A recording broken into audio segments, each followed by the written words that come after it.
So I know a lot of people have been saying that handle spins around like a helicopter like this, and we're going to show you how to fix this problem. So here you can see that we've put a rubber band through here, and we've also done it on a yellow disc one. We just drilled a couple of holes there and done the same thing.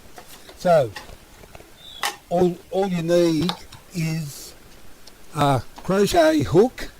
Got this one from my wife, and also a couple of zip ties like this, and some heavy duty rubber bands.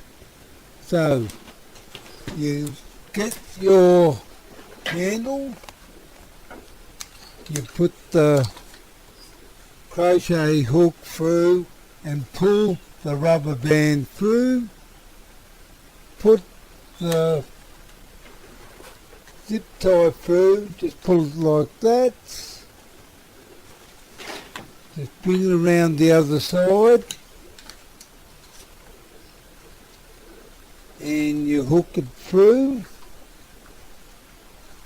put the zip tie through there,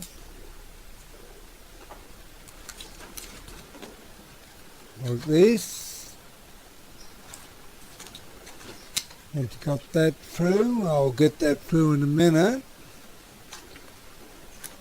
Okay, we got it through, and all you need to do then is just connect the zip ties like this,